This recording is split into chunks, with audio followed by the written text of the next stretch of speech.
So Ford has unveiled their all-new, all-electric Ford F-150, the 2022 F-150 Lightning. This isn't the first F-150 to don the namesake Lightning, so it seems Ford has decided to follow their own success. Let's take a look at everything we know about Ford's electric truck, and I'm gonna tell you some of my thoughts.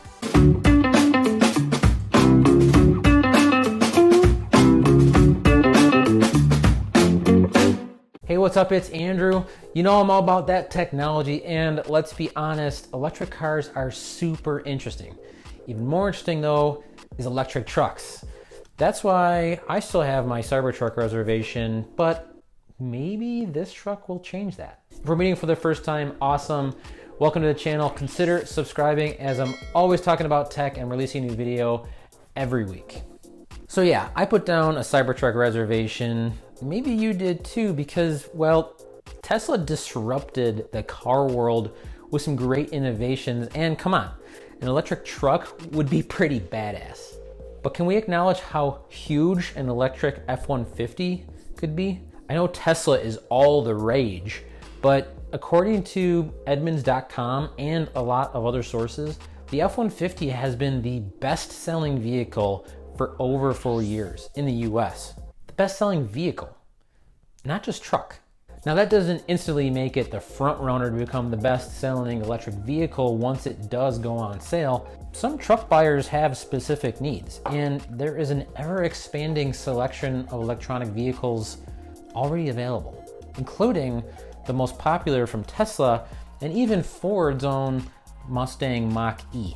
No, to make an electric truck appeal to truck buyers and the masses, Truck had to make this truck different. They didn't make it as wild as the Cybertruck, although if you ask me, they did steal the headlight and taillight bar design from the Cybertruck.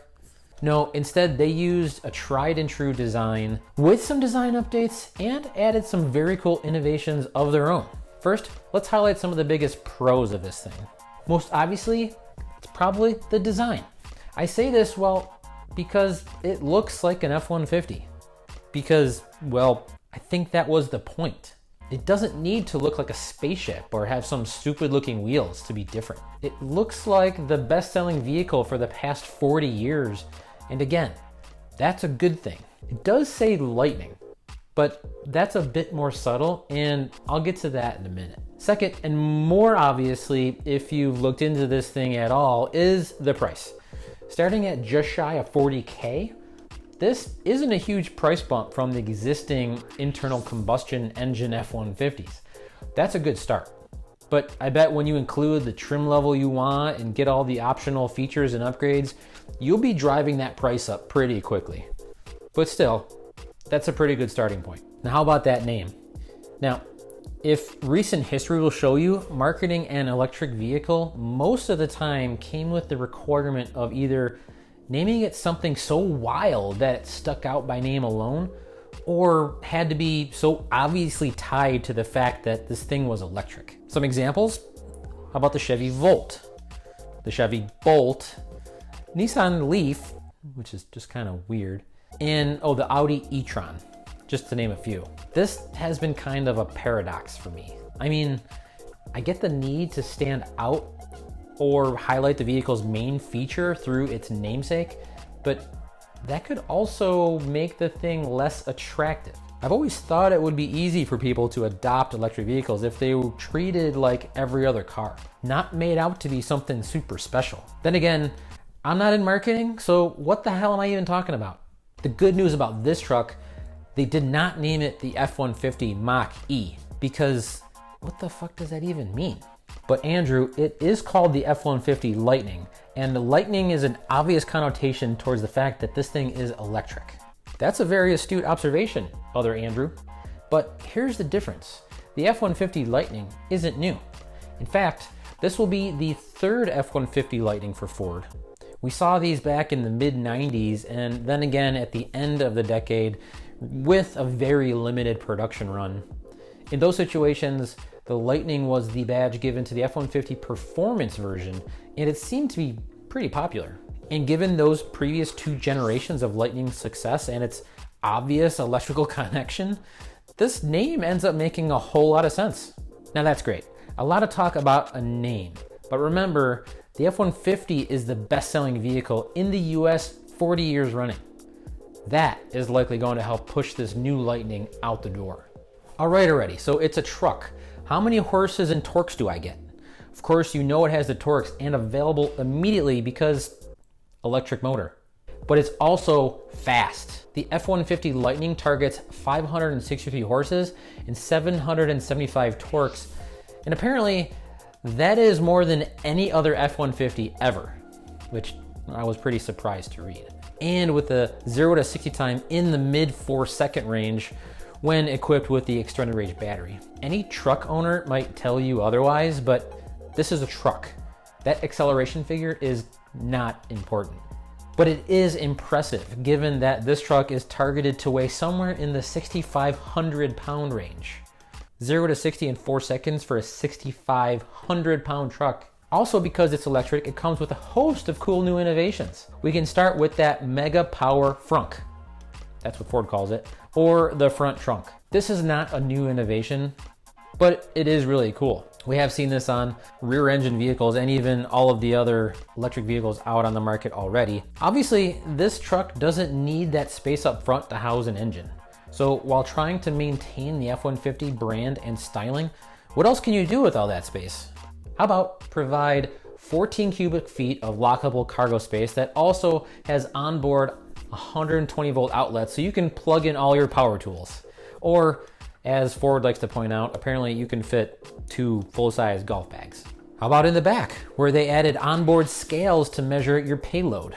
And I know, not every truck owner is loading up their truck bed with everything all the time, but this is pretty cool.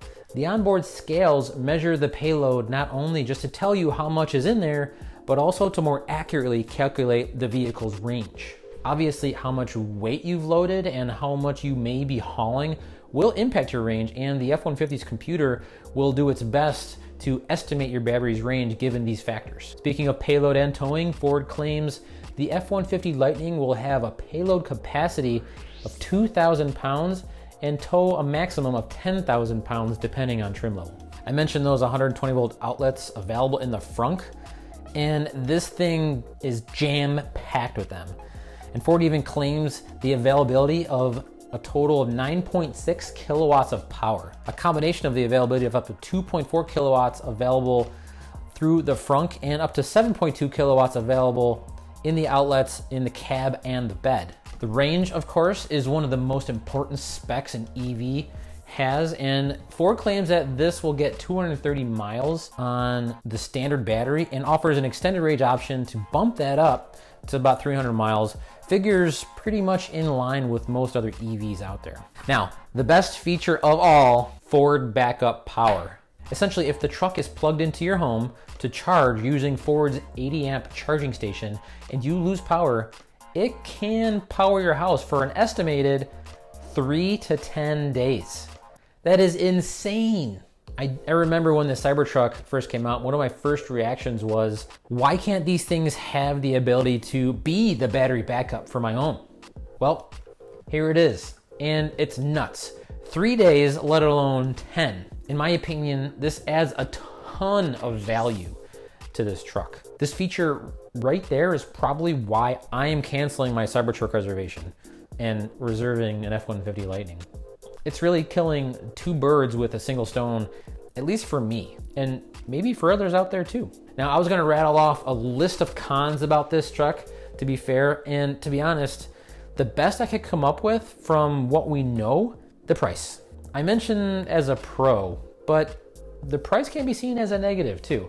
You cannot get into an F-150 Lightning for the same price as a base model F-150, at least not today. So you're still paying a premium just to go electric. Ford still has plenty of federal tax credits available though, which may still make this pretty damn enticing. My last thing about this truck, and should be considered with any EV, is the charging network. And I mean, is anything better than Tesla's supercharger network? Now those are my thoughts anyway, but then I read that this will charge using the same common connection available on 63,000 charging plugs and growing around the US. Also, on a 150 kilowatt DC fast charger, the extended range F-150 Lightning is targeted to get up to 54 miles in range in just 10 minutes and charge from 15% to 80% in roughly 41 minutes. Now we're talking. So that's the new 2022 Ford F-150 Lightning. Man, I love technology. This shit is just so damn fun. Thanks for watching. I gotta go cancel my CyberTruck reservation, and I'll see ya in the next one. Peace.